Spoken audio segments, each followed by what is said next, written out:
My friends, when I tell you you're not going to want to miss a second of this report, boy, do I mean it.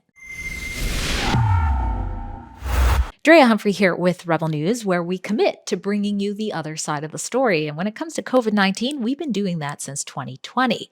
And this report falls into that category quite nicely. You see, back in 2021, I introduced you to a prominent figure of Vancouver's freedom community. His name is Alex Lazarev. He's also known as Alex the Comic because he's a comedian.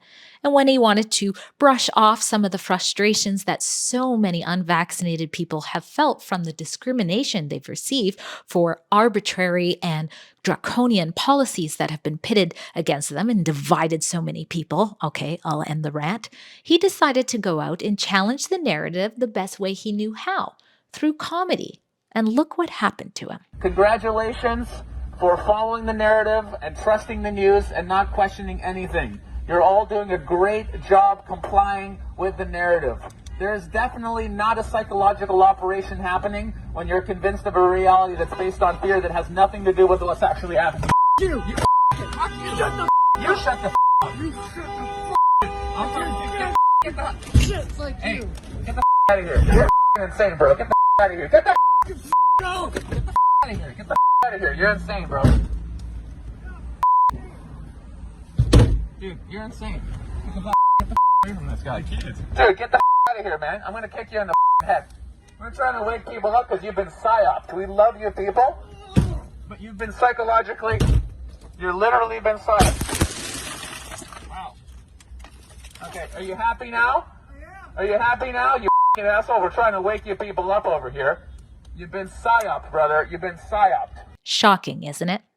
We'll touch on that a little bit more when I bring Alex into this report. But the question is, why, almost 2 years later, am I reintroducing you to Alex Lazarev? You are not going to believe who Alex says his attacker is. In fact, your jaw will hit the floor. So make sure you share this report with as many people as you can. And if you appreciate that Rebel News is the one who's brought it to you from beginning to end, then please open up another tab and go to rebelnews.com and click on that donate button to keep our independent journalism going strong. I'll let Alex do the honors, and then I'll meet you back here for some more details. And in March 2021, to get out your frustrations, you used humor. Instead of what, the radical left, they might be burning churches or looting a Target, you were using humor out of your microphone and then were assaulted. You know who that man was. Yeah, we found out. And who is it? I'll let you do the honors. It turns out it is the head of BC Cancer, Dr. Nguyen Chi. That's right. We'll put a side-by-side up on the screen right now. The man who allegedly assaulted you, I say allegedly because he hasn't been convicted of such, is the chief medical officer of BC Cancer and also a professor in the Department of Medicine at the University of British Columbia. One thing that's noteworthy, when it happened, the sergeant actually, who was there that day, he looked at me and he said, "What you're doing is very important. Oh, wow. And you should keep doing it." Mm-hmm. So that was actually really cool that, not all the people in the system, so that was cool. Yeah, I mean, it was shocking at the time, but I guess it kind of makes sense. You know what I mean? I don't know. For me, it worked out great. It was kind of a magical thing that happened because a week before that, I gave away my old business, which was my income, because I knew I was more passionate about waking people up and doing comedy. So I kind of let that go, and almost by miracle, this thing happens that has me go viral as a comedian who's trying to wake people up. So I got my message out to, hey, I got on Global News going, yeah, trust the government. The government loves you. Just do whatever they say on Global. That's a miracle. So for me, it was really a deep spiritual lesson that if you trust and go do what you're passionate about, the universe supports you. But on the other end of it, he really lost it. He really, really lost it. And maybe on some deep psychological level, he knows that he's working for the forces of darkness. Shocking, isn't it?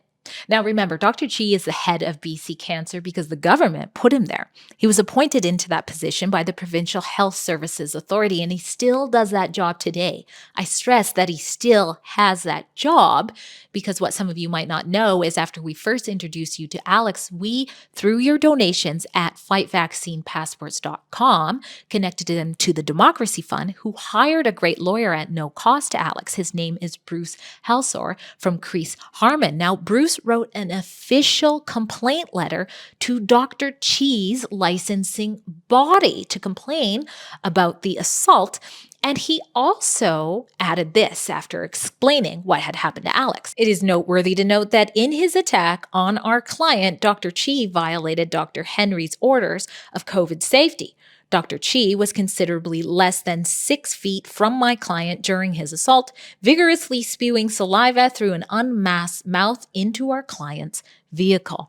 Definitely not 6 feet away. Now, I'm going to read to you Dr. Chi's response through the college. But again, he's still working. And I want to point something out here. This is Canada, the same place where regulatory bodies have been attacking all medical professionals who have said anything against what the state wants you to hear when it comes to COVID-19, even if their advice could save your lives. It's also the same country where licensing bodies, the regulatory bodies of medical professionals like BC nurse Amy Ham and the brilliant Dr. Jordan Peterson are also being under investigation because their tweets are harmful to society and they don't perfectly align with the affirm all things trans narrative we're supposed to swallow.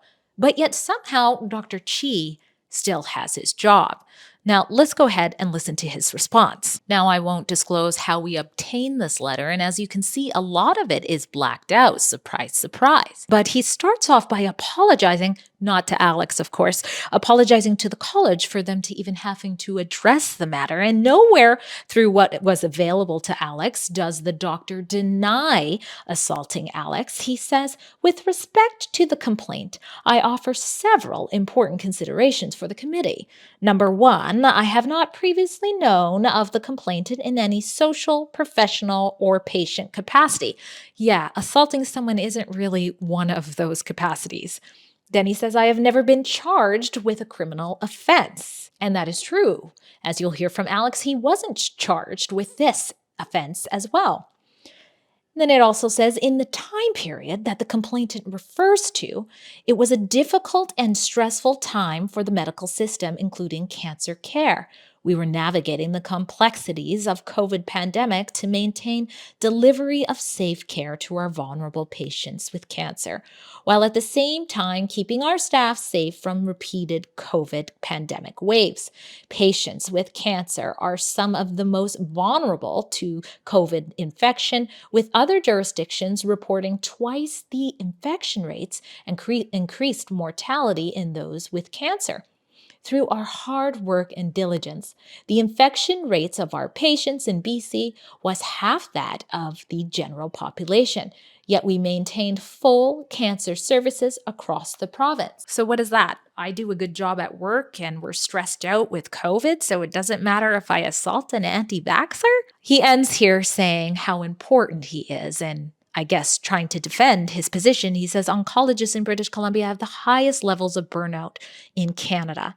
Even prior to COVID, in my role, I have emphasized to our leaders, the healthcare workers, the importance of stress recognition and management, the availability of resources to help with that, and taken steps to improve our system to deal with burnout afflicting many of our providers and staff.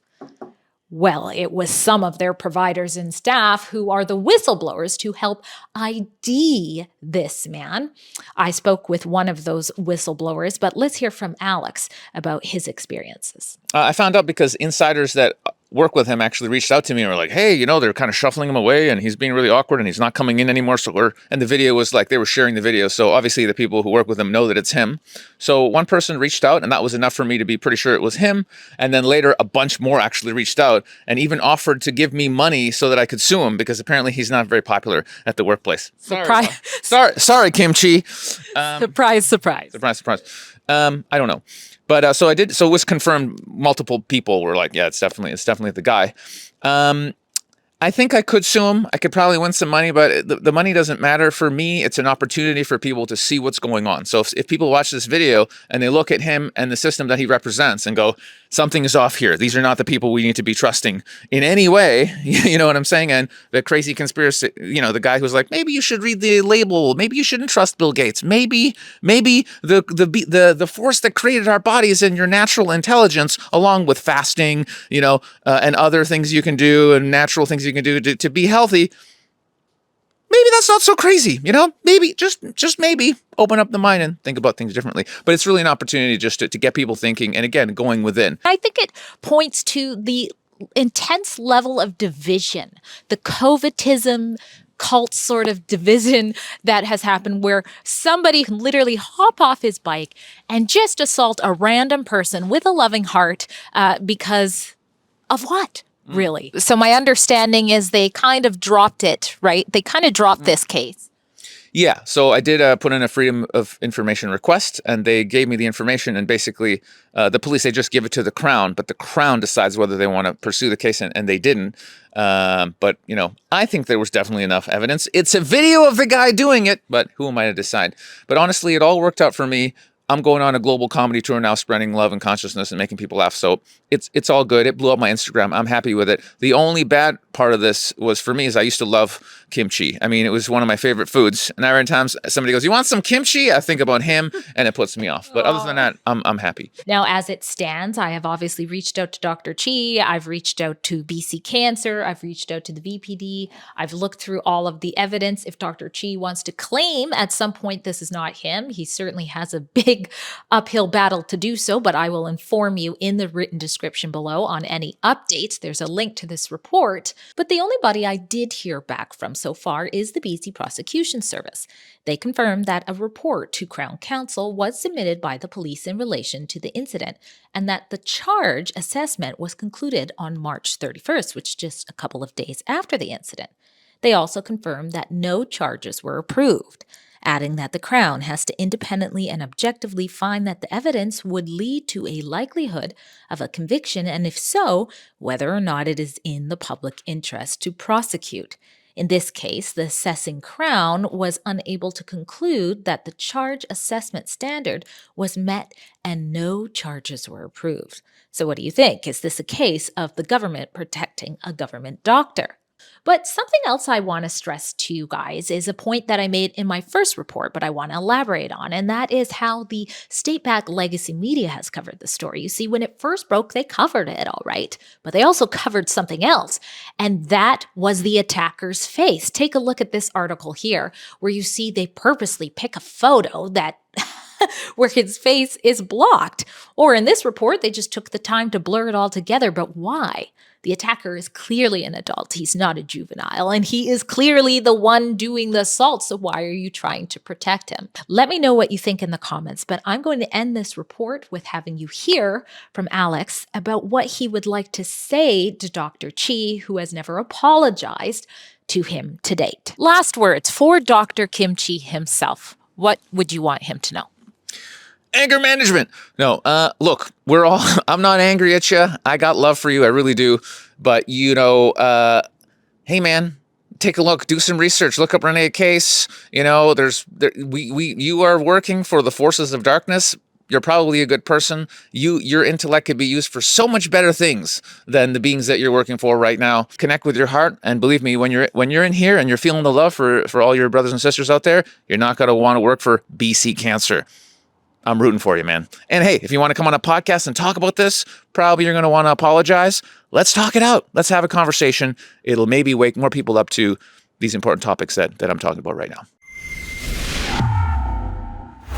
If you appreciated this report, share it, share it, share it.